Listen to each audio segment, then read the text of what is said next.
Bom, pessoal, agora para finalizar o caso 4, vamos falar um pouco sobre as alterações histopatológicas referente a um processo fúngico também, como no caso 2, né? Só que dessa vez foi encontrado em um coelho. Caso 2 foi encontrado em um gato. Que tinham... E logo após essa descrição, a gente vai falar também rapidinho sobre esse agente, falar um pouco sobre ele. Então, aqui vamos dar a sinalização a respeito do animal. Ele, então, foi atendido, é um coelho, né, da espécie Oryctolagus caniculus, que é uma espécie de coelho europeu selvagem, né, conforme está mostrando na imagem, não castrado, adulto, de idade desconhecida. Né? Esse coelho da imagem é a mesma espécie que a gente está relatando. Tá? E aqui um breve histórico.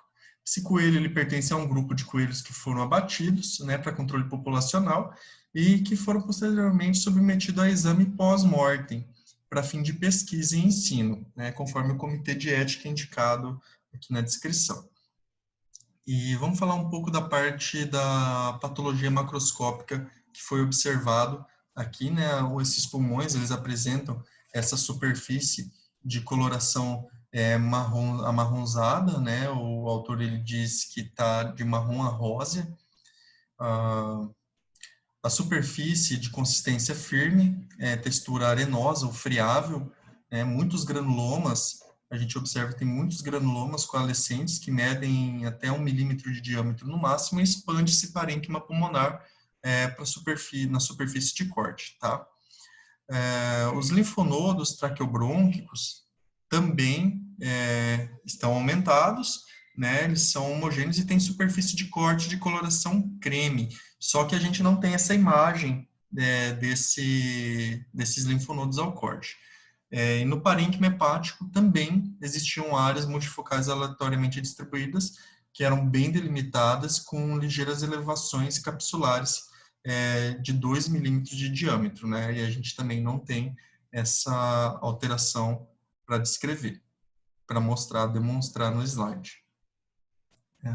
Então, aqui o pulmão, né? A gente tem a seção de pulmão que foi submetida ao exame, mesmo em baixa ampliação, né? Tá aqui mostra para a gente que os granulomas coalescentes são concentrados, onde os adiosporos podem ser visíveis, são adiosporos grandes, né? Nessa visão submacro aqui, a gente tem várias distribuições.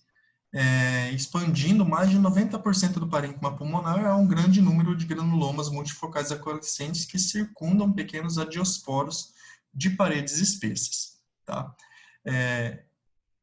Aqui a gente tem uma imagem mais aprofundada. Esses adiosporos medem de 200 a 300 micrômetros de diâmetro e tem uma parede que consiste em uma camada externa eosinofílica com aproximadamente 3 micrômetros de espessura.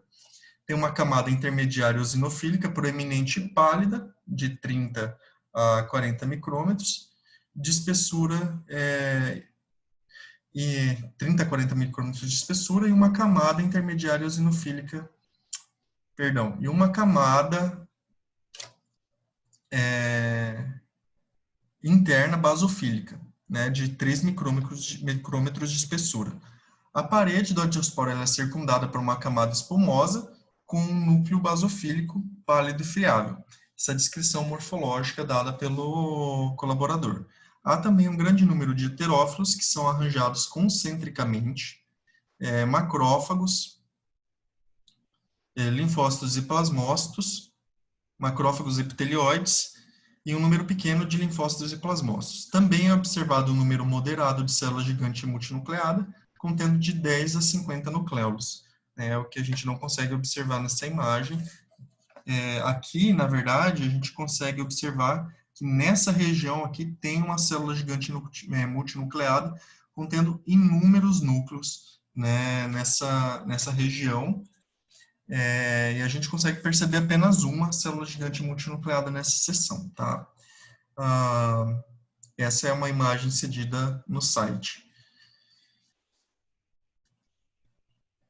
No centro desses granulomas, há um conteúdo remanescente de adiosporos misturados com heterófilos e detritos necróticos, que é essa imagem que a gente consegue observar aqui, ó, tem muitos detritos, né, e aqui é uma célula gigante. Esses granulomas, eles se estendem multifocalmente até elevar a superfície da pleura visceral. Os angiosporos, eles possuem paredes fortemente coradas pelo PAS. E a gente tem uma imagem do PAS aqui, né, que cora essas paredes bem espessas, né, é uma imagem muito típica desses angiosporos de paredes espessas, né. E aí os achados macroscópicos, eles confirmam a infecção com esse agente que a gente está comentando aqui, tá? Vamos lá, aqui tem uma outra imagem, né, uma coloração de prata, corada com fundo eosinofílico, com fundo de azul de oceano, né, um green light aqui, light green, perdão, que é aquela coloração que evidencia muito bem os fungos, né, na coloração de metanamina de prata, né, que foi a coloração de Gomori, metanamina de prata, né, com fundo esverdeado para dar esse destaque. E aí, pessoal, o diagnóstico morfológico dado pelo colaborador foi de pneumonia granulomatosa, heterofílica crônica, multifocal coalescente, grave, com adiosporos consistentes com Emunsia crescens. Tá? Então, esse é o agente caracterizado por esse autor. A respeito dos comentários do colaborador, a diosporiose está associada a dois agentes principais causadores, né? Que é a Emunsia crensis e a Emunsia parva, né? Que são fungos dimórficos, saprofíticos, né? De família Agelomycetes, né? Então, assim, a Emunsia parva ela é distribuída em pequenas áreas geográficas na América do Norte, na Ásia e na Austrália, e no leste da Europa. E a diferença da Emunsia parva para essa crescens é que, assim, tem uma diferença muito grande da espessura de parede, que a gente vai comentar aqui. A Emunsia parva, ela tem um adiosporo com diâmetro entre 10 e 20 micrômetros, né? E tem um bom crescimento até 40 graus Celsius. Já a Emunsia crescens, ela tem uma parede muito espessa, né, de aproximadamente 300 micrômetros, e ela cresce muito bem até 37 graus Celsius. Após a inalação desses conídeos, né, a forma de contaminação ela é pela respiração, e após a inalação desses conídeos no solo, os adiosporos eles se desenvolvem e aumentam de tamanho no tecido do hospedeiro, né, que leva a uma pneumonia granulomatosa no animal acometido. Pequenos mamíferos, como roedores, mustalídeos, são comumente mais afetados. Apesar disso, a disporomicose, ela também já foi relatada esporadicamente em grandes mamíferos, como cavalos, veados, texugos, raposas e até mesmo em cães. E raramente ela comete humanos, né? E nessas espécies, elas podem ter uma variedade muito maior, né, de apresentações, podendo ser nódulos solitários, soltos no pulmão ou em outros órgãos, né, mas a forma disseminada, como a gente observou nesse coelho, ela é geralmente fatal. Uma reação inflamatória muito intensa, né, que acaba prejudicando a respiração do animal.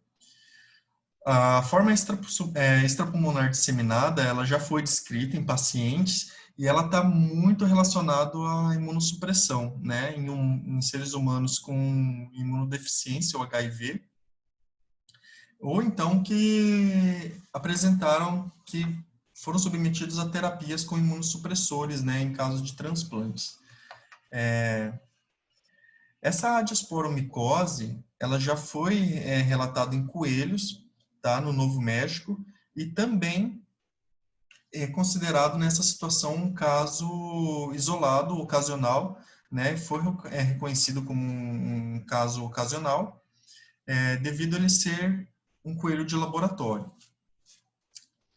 Nesse caso aqui, ele é um caso mais interessante porque ele se trata de um coelho de vida livre, né, silvestre, selvagem, europeu, que apresentou essa pneumonia granulomatosa e com o envolvimento de uma grande área do parênquima pulmonar. Tá? Um coelho que foi recolhido, por isso é um coelho de vida livre. Nesse sentido, uma coisa importante assim da gente ressaltar é que esse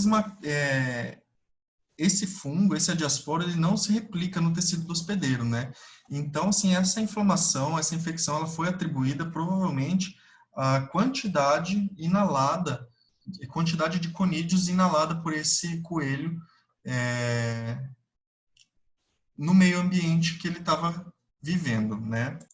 Nesse sentido, a morfologia também relacionada a esse adiosporo, ele é mais consistente com Emonsia crescens, né? Devido ao diâmetro da parede que a gente observou ali, ela é muito mais espessa, ela gira em torno dos 300 micrômetros mesmo, né? E a infecção por esse agente, ela pode ser confirmada por alguns tipos de exames, né? A microdissecção de adiosporos, ela pode acontecer, e também usando PCR específico para esse agente, tá? Esse caso específico, ele não foi utilizado, não foi possível obter essa identificação pelo PCR, foi realizado, o PCR deu negativo, só que não necessariamente o resultado negativo implica que não seja hemônsia, porque foi realizado a partir de fragmentos já fixados em formalina, né? E a gente sabe que a formalina ela degrada as seções de DNA dos tecidos e aí acaba prejudicando a extração e, consequentemente, a identificação, tá?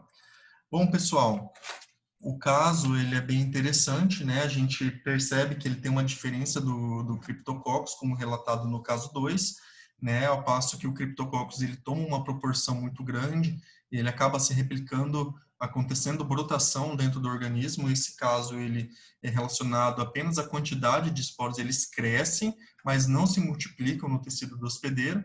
Então é um fator assim que é bem interessante na diferenciação da patogenia desses dois agentes, e muito importante também a gente saber disso, está relacionado à quantidade de fungo inalado, tá?